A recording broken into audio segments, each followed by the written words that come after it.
This week, Anthropic released the most powerful AI model the public has ever been allowed to touch. It's called Claude Fable 5, and in classic Anthropic fashion, the whole story is one giant red flag wrapped in a press release. Let me explain, because this one actually matters for your money, and it's a little unhinged. Welcome to Broke from AI.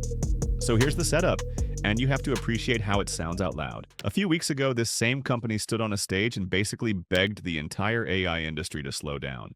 They said models were getting dangerously capable, they wanted a brake pedal. Very serious, very responsible. Everyone nodded. And then this week they released the most powerful model they've ever shipped. So much for the brake pedal. The brake pedal is in a ditch.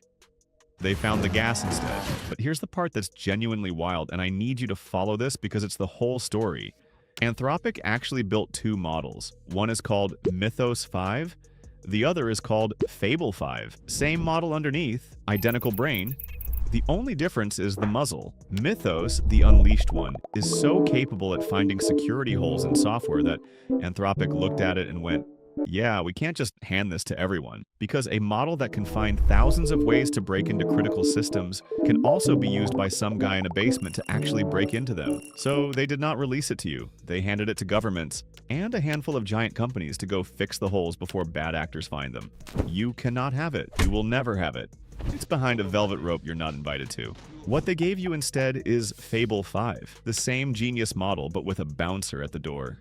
The moment you ask it anything about cybersecurity, biology, chemistry, the spicy stuff, a little classifier slaps your hand and quietly reroutes your question to the older, safer Opus model. So Fable will happily help you build an app, but ask it one chemistry question and it suddenly develops amnesia and hands you off to its more boring cousin. Think about how strange that is for a second. You're paying for the smartest model on Earth, but it's wearing a shock collar. Step over the line and zap. You're talking to a different, dumber AI, and you didn't even agree to it. It's the first model I've seen that's smart enough to refuse to be as smart as it actually is.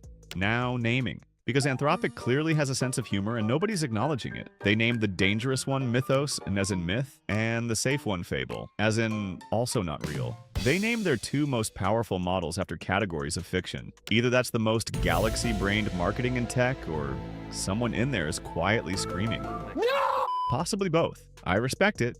Okay. So is it actually any good, or is this just hype to pump the numbers before they go public? Because yes, surprise, Anthropic is about to go public, and we have the most powerful AI on Earth is a fantastic thing to say right before you ask investors for money.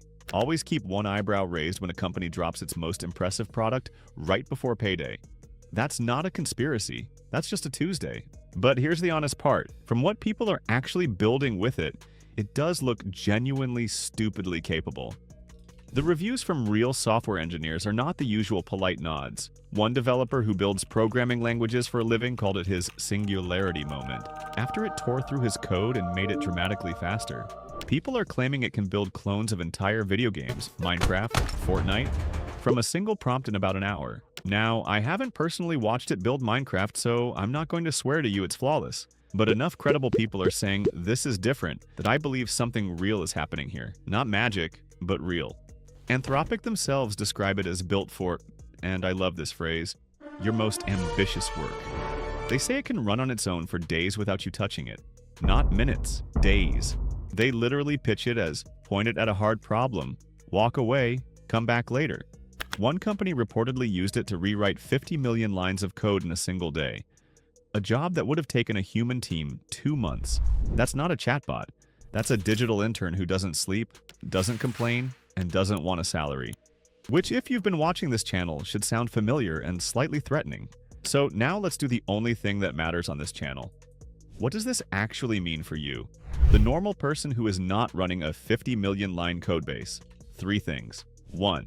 The gap between people who use AI and people who don't just got wider this week. I said in the last video that your job isn't threatened by AI. It's threatened by the person next to you who learned to use AI. Well, that person just got a tool that can do days of work unsupervised. The distance between the two of you is no longer a gap, it's a canyon. And it grew while you were scrolling. 2. And this is the good news because I'm not here to ruin your week for free. You do not need this model. Let me say that louder for the people about to panic subscribe. Fable 5 is twice as expensive as the already expensive model. It's slow. People are waiting minutes for simple answers. It burns through credits like a teenager with your credit card. Extra large bed, a TV, and one of those little refrigerators you have to open with a key. Credit card? You got it. And for 95% of what a normal human actually does, writing, planning, organizing your life, making sense of a messy inbox, the cheaper models do the exact same job for a fraction of the cost. Fable is a Formula One car. You're going to the grocery store, you do not need a Formula One car to buy milk. 3. There's a deadline, and this is the sneaky bit. Right now, if you're on a paid Claude plan, you can play with Fable 5 for free, but only until June 22nd. After that, it moves to pay-per-use on top of your subscription, and I want you to notice exactly what that is. That is a beautifully engineered fear of missing out machine. Try the magic for free, but the clock is ticking is how you get thousands of people to subscribe this week specifically. It's genius. It's also completely transparent once you see it. So if you do want to try it before the deadline, fine, go play. It's genuinely interesting. But subscribe because you actually want to test it, not because a countdown timer told you to. Big difference. One of those is a decision, the other is a reflex they're charging you for.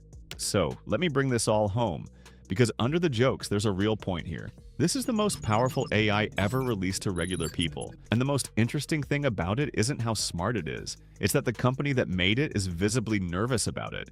They built it, then immediately put it in a cage, then released the caged version with a countdown timer right before going public.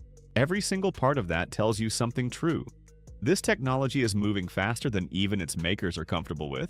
The people selling it are also nervous, and the hype and the reality are both real at the same time. It's genuinely impressive, and it's genuinely being marketed to your wallet. Both things are true. Anyone telling you it's only one or the other is selling you something. That's the whole game on this channel, holding two true things at once without losing your mind or your money. So here's your honest takeaway for the week. Fable 5 is real, it's powerful, and you almost certainly don't need to pay for it. Watch it, learn from it, let the engineers stress test it with their money, and keep using the cheap stuff for your actual life. The people who win at AI aren't the ones who buy the most expensive model the day it drops. They're the ones who understand what each tool is for and never let a countdown timer make a financial decision for them. If that's the version of AI news you want, the one that's genuinely excited but refuses to lie to you or scare you into a subscription, subscribe. I do this every week. I read all the hype so you don't have to, and then I tell you which 2% of it actually matters. It's a public service. It's also, increasingly, my entire personality. I'm broke from AI. See you in the next one. And do not buy the Formula One car to get milk.